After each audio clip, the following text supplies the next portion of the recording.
大家好，我们现在在贵州的兴义，今天要到万峰湖去玩一下。昨天我们已经游览了万峰林景区了，今天要到这个万峰湖去坐船啊。这里距市区有28公里左右，开车呢1个小时就到了。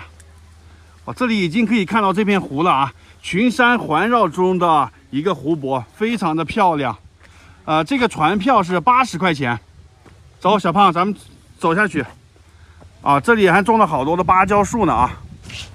检票进来了，哇，我们的船呢就停在下面，好几艘船呢啊，不知道具体坐哪一个呢？这个就是万峰湖了，后面是万峰林，2万多座小山头组成的万峰林啊，很壮观的。这里景色也不错啊。这个地方湖面的海拔是800米左右，我们就坐这个船，万峰湖5号。上来找个好位置，还可以上2楼甲板上玩呢。一会儿到甲板上看风景啊。哇，这还是这种会客模式呢。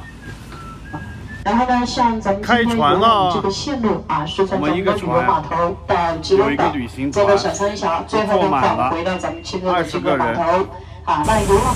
好，我们现在要到2楼甲板去拍照。哇，这个上面的视野好开阔呀！看那个湖边有一条这个横杠，这个是水位线啊。它最高的时候水位涨到这里去了，现在是属于枯水期吧，算是。然后这个半山腰啊，还住了好多人呢，真不可思议！他们住到这地方，这生活多不方便呀！大家知道吗？这个万峰湖它是一个人工湖啊。在贵州和广西交界的那个地方修了一个水电站，所以这个湖的水位就升高了。它现在这个湖底下还淹了好多的村庄呢。当然，那些村庄人早就已经搬走了啊，就跟三峡大坝一样，建这个大坝之前就把这个上游都移走好多人了。小胖，能想象到现在这个湖底有很多以前的村庄房子吗？想象不到。这个湖的面积是816平方公里啊，湖水平均水深170米，最深的地方280米左右。这里面有好多的鱼啊，那个最多的是罗非鱼。这个湖的四周围也是野钓的天堂，好多人在这个湖四周围钓鱼的。这个万峰湖的面积特别大，816平方公里呢，它是洱海的2倍，杭州西湖的76倍呢。大坝，小胖介绍一下我们昨天去的那个万峰林的情况。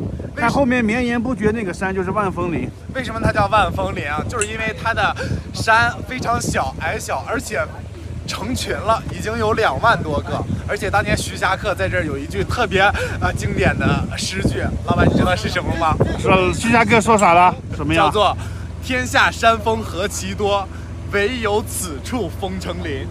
确实是山峰像树林一样多，所以叫万峰林。那么我们现在所处的这个为什么要叫做万峰湖呢？为啥呢？就是因为这个湖水最大的淡水湖被整个的这个山峰所包裹住，所以它现在这个湖叫做万峰湖。哎呀，太有才了！看后面有一片石林，这个叫水上石林。以前这石林的高度是很高的，是一座山。现在这个水位升高了嘛，所以它就露出来这么一点点了。其实它水下面是很高的。云南有那个石林嘛，这个是水上的石林。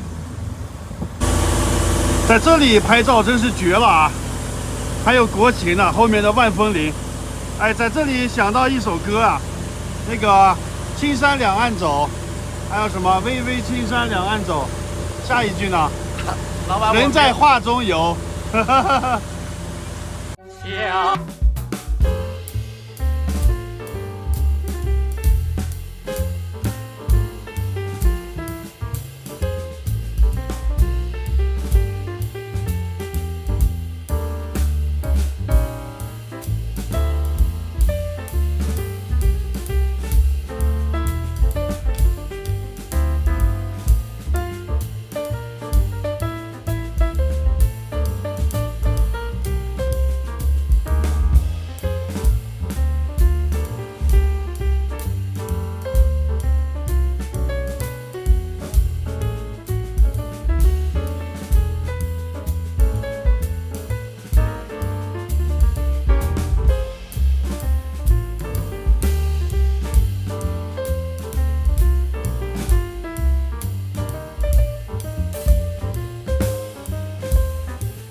船的终点站就开到吉隆堡这里了。看那里有一个城堡啊，我们昨天已经去了这个城堡了。这个门票60块钱，中国唯一的一个湖中央的欧洲城堡，哥特式的那个建筑啊，四周围也是这个万峰林，像面包一样这种山。